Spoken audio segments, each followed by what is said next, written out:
Hello! Hi అండి. ఈరోజు నేను ఈ వీడియోలో మైసూర్ బోండా చేసి చూపిస్తున్నానండి. అది వచ్చి గోధుమ పిండితో చేస్తున్నానండి. మైదా పిండి యూజ్ చేయకుండా. ఎప్పుడైనా మీకు గూడా ఇలా బోండా తినాలనిపిస్తుంటే బయట కాకుండా ఇలా ఇంట్లోనే గోధుమ పిండితో చేసుకోండి. ఒక గిన్నె తీసుకోండి. దాంట్లో ఒక కప్పు పెరుగు వేసుకోండి. అలాగే ఒక స్పూన్ ఆయిల్ వేసుకోండి. అలాగే కొద్దిగా సాల్ట్ కూడా వేసుకోండి. పెరుగు పుల్లటిది ఉంటే పుల్లటిదే తీసుకోండి. ఒకవేళ లేకపోతే ఫ్రెష్‌ది యూజ్ చేసుకున్నా పర్వాలేదు. అలాగే ఒక టీ స్పూను వంట సోడా వేసుకోండి. ఇది అప్పటికప్పుడు చేసుకునేటట్టయితే కొంచెం సోడా ఎక్కువ పడుతుందండి.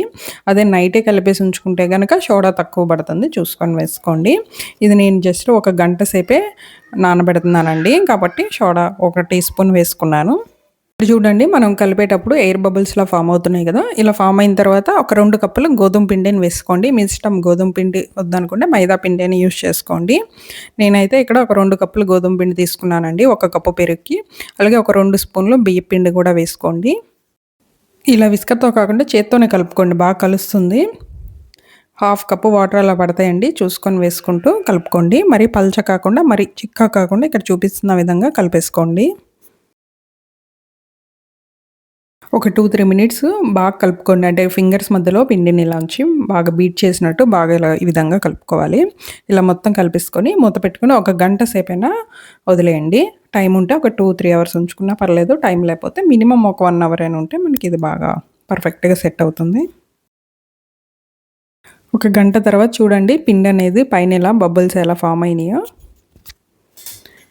ఇప్పుడు కరెక్ట్‌గా మనకి బోండాలు వేసుకోవడానికి బావుంటుంది. ఒక హాఫ్ టీ స్పూన్ అలా జీలకర్ర వేసుకోండి. ఒక పచ్చిమిరపకాయ చిన్న ముక్కలున్న అల్లము చిన్న ముక్కలు కట్ చేసి వేసుకోండి. అలాగే కరివేపాకును కూడా వేసుకోండి. వేసుకొని ఒకసారి మొత్తం మళ్ళీ తిరిగి బాగా కలుపుకోండి. ఇప్పుడు డీప్ ఫ్రైకి సరిపడే ఆయిల్ పెట్టుకోండి. ఆయిల్ వేడైన తర్వాత గ్యాస్‌ని మీడియం ఫ్లేమ్‌లో పెట్టుకొని ఇలా నెమ్మదిగా ఇక్కడ చూపిస్తున్న విధంగా ఇలా వేసేసుకోండి.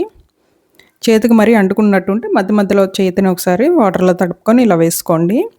స్టీల్ కళాయిలో చేస్తున్నాం కదా! కింద జస్ట్ ఇలా అంటుకున్నట్టుంటే జస్ట్ ఇలా కదిపితే పైకొచ్చేస్తాయి.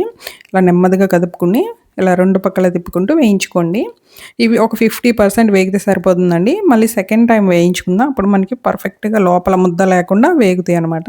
ఇవి కొద్దిగా వేయించుకొని తీసేసుకొని మళ్ళీ మిగతావి కూడా అలాగే వేసుకొని అన్నీ అలా వేయించేసుకోండి ఒక 50%. ఇలా తెల్లగా ఉన్నప్పుడే తీసేసుకోండి. తీసేసుకొని మళ్ళీ ఇవన్నీ ఒక్కసారి వేయించేసుకున్న తర్వాత మళ్ళీ తిరిగి రెండోసారి వేయించుకుందాము. ఇవి వేయించుకునేటప్పుడు కలుపుకుంటూ వేయించుకోండి. ఎందుకంటే ఇవి ఒక పక్కే రంగొచ్చేసి ఒక పక్కన అలాగే ఉంటాయి కాబట్టి 2 పక్కల సమానంగా మంచి రంగు రావాలనుకుంటే ఇలా కలుపుకుంటూ వేయించుకోండి. చూసారు కదా! ఈ కలర్ వచ్చేంత వరకు ఉంచుకుంటే మనకి పర్ఫెక్ట్‌గా లోపల కూడా ముద్ద లేకుండా వేగుతాయండి. దీనికి నేను టమాటా చట్నీ చేసుకున్నాను. మీ ఇష్టం కొబ్బరి చట్నీ, టమాటా చట్నీ ఇలా దేనితోనైనా బావుంటాయి. నచ్చినట్టయితే ఒకసారి ట్రై చేయండి. ఎలా వచ్చిందనేది నాకు కామెంట్ చేయండి. బాయ్.